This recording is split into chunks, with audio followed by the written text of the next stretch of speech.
tutorial, I will show you how to compute grades using an Excel file.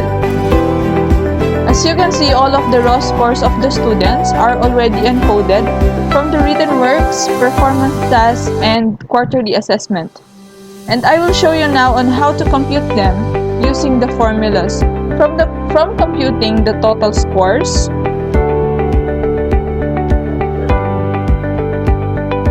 their corresponding percentages, the raw grade, the transmuted grade, and how to rank them. First, let's encode the formula for the total scores. Click the cell where the total score is desired to be located, then type =sum, open parenthesis, B3, colon, E3, then close parenthesis. B3 here is the first score, which is 20. Then E3 is the last score, which is 15. Then click enter. It will be very time consuming if we will be encoding the formula in the preceding cells one by one. So what we need to do is to click the cell where the formula was encoded, then move the cursor to the lower right corner until you see the thick cross in it. Then click and hold, then drag and drop up to the last student to copy the formula format. There you go. To find the percentage, just click the cell where the percentage formula is desired to be encoded, then type =, open parenthesis, F3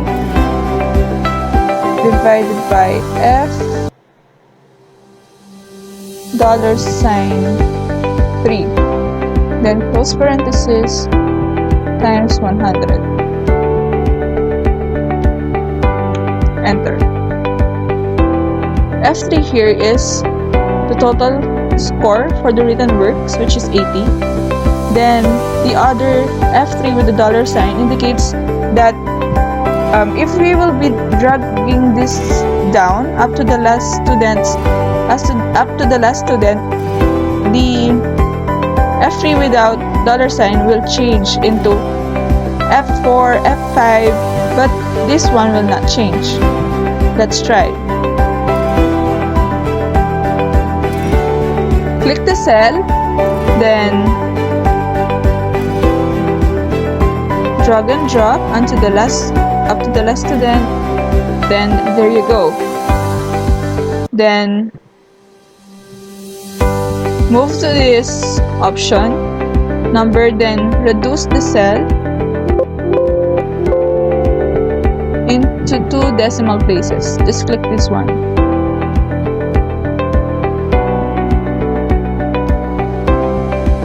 Same thing to do with the performance task. For the total column, let's type again =sum, then open parenthesis, age 3, colon, K3, then close parenthesis, enter. Then drag and drop up to the last student. Then for the percentage, type =, close parenthesis, L3 over $3, close parenthesis, times 100. Enter. Click the cell, drag and drop up to the last student. Then reduce the cell into 2 decimal places. Then lastly, for the quarterly assessment, since there is only one quarterly assessment, so this will be now the total score for the quarterly assessment. So we will only be finding here the percentage. Just type equal sign, open parenthesis, N3 over N $3, close parenthesis, times 100. Enter. Then click the cell, drag and drop, then reduce the decimal places into 2. Let's compute for the raw grade. Click the cell where the raw grade formula is desired to be encoded. Then type equal sign sum, open parenthesis, the corresponding percentage of the first highest possible score, which is in G3, it is 100. G3 times 0.4, because here we use the sign subject as our sample subject, and there is 40% in written works, 40% in performance tasks, and 20% in quarterly assessment. Going back, then close parenthesis plus for the performance task, open parenthesis M3 times 0.4, close parenthesis plus open parenthesis for the quarterly assessment, it is in O3 times 0.2, close parenthesis, then enter. Then same thing to do, drag and drop until the last student, then reduce the decimal places into 2. There you go, we have our raw grade. For the transmutation of grades, we will be using the lookup formula. Just type equal sign lookup, then P3 semicolon, then go to sheet 2 where the transmutation table is located. Then drag and drop from A2 to B42, then enter. There you go, the transmuted grade for the highest possible score is 100 because the raw grade is 100. So let's copy the formula format, just drag and drop up to the last student. Then center, and there you go. Lastly, let's rank the students and type the formula equal sign rank, then open parenthesis, this student Trisha, which is in Q4, then semicolon, Q4, Q dollars 4 to Q dollars 13, and enter. Then drag and drop up to the last student, then there you go. And that's the end of our tutorial. Thank you so much for watching. Ito ang parte o parts ng Microsoft Excel Workbook. Number 1, Title Bar. Ito ay makikita sa pinakataas na parte ng ating Excel worksheet. Dito mo makikita kung ano ba ang file name ng Excel sheet na ginagamit mo.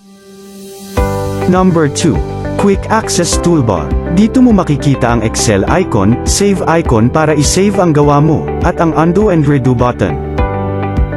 Number 3, Control Buttons. Dito mo makikita ang Minimize, Maximize, at Close button.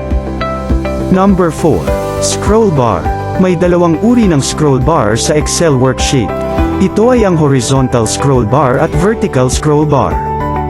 Number 5, Column Bar. Ito ang patayong guhit na humahati sa Excel sheet. Gumagamit din ito ng mga letra upang maging tanda sa bawat cell at ito ay nagsisimula sa letter A hanggang Z at pagkatapos ng Z ay AA na ang kasunod hanggat umabot ito sa limit ng paggamit.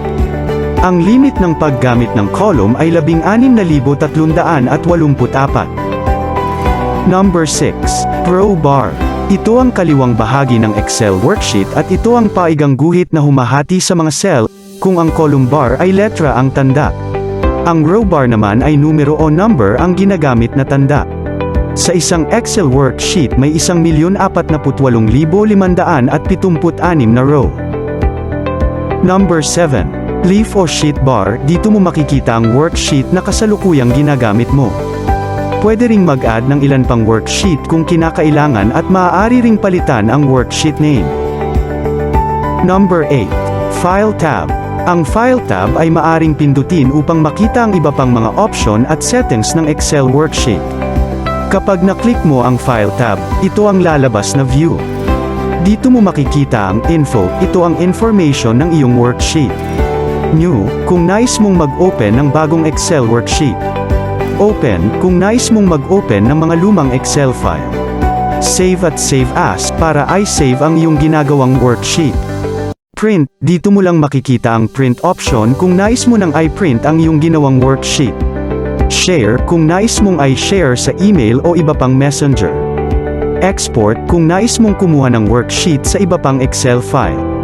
Close, para i-close ang worksheet. Account, ito ang Microsoft account. Option, dito mo makikita ang iba't ibang option o settings na kailangan mo sa iyong worksheet. Number 9. Menu bar. Ang menu bar ay makikita sa itaas na bahagi ng worksheet. Dito mo makikita ang iba pang option or settings ng iyong worksheet. Ito ay ang mga sumusunod: Home, Insert, Page Layout, Formulas, Data, Preview, View. Number 10. Toolbar o ribbon. Sa bawat menu bar may iba't ibang tools or ribbon na lalabas. Yun ang mga na-highlight kanina sa number 9 o menu bar. Sa susunod na video, ipapakita ko isa-isa kung anong meron sa bawat menu bar at saan ginagamit ang mga option or tools na ito. Number 11. Name box. Dito mo makikita ang tanda o address ng kasalukuyang cell na ginagamit mo. Ang cell name ay pinagsamang column letter at row number. Number 12. Formula bar. Ito ang formula bar. Dito mo makikita ang nilalaman ng kasalukuyang cell na ginagamit mo. Maaari mo ring makita ang formula na inilagay sa cell para mas makita ng buo ang text o formula. Number 13. Zoom controls. Ang zoom controls ay para mapalaki o mapaliit ang view ng iyong spreadsheet. Madalas itong gamitin sa maraming data na nakastore sa spreadsheet. O pag nais mong makita ng kabuuan ng spreadsheet. Para mapalaki, pindutin lamang ang plus sign. Pag nais mo namang paliitin ang view, pindutin lamang ang minus sign. Number 14. View buttons. May tatlong uri ng view buttons. Una ang default o normal view. Ito ang view na naka-display pagka-open mo ng Excel spreadsheet. Pangalawa ang page layout view. Ito ang magiging view kapag pinili ang page layout view. Pangatlo ang page break view. Ito naman ang view ng spreadsheet pag pinili ang page break view. Madalas itong gamitin pag may mga adjustment sa margin ng iyong spreadsheet at kung nais mong i-adjust ang view kapag ipiprint na ito. Number 15. Cells. Ang cells ay ang tawag sa bawat box na makikita mo sa buong spreadsheet. Maari mong baguhin ang sukat o laki ng bawat cell. Dito nakastore o contain ang bawat text o formula na iyong ilalagay. Ang bawat cell ay may tanda o cell address at yun ang makikita sa name box o cell name box. At ang pinakahuli at pinakamalaking part ng Excel workbook. Number 16. Spreadsheet. Ito ang kabuuang Excel sheet. Dito nakapaloob ang row, column, cells at iba pang parts ng Excel sheet. Ito ang pinakamalaking parte ng Excel workbook.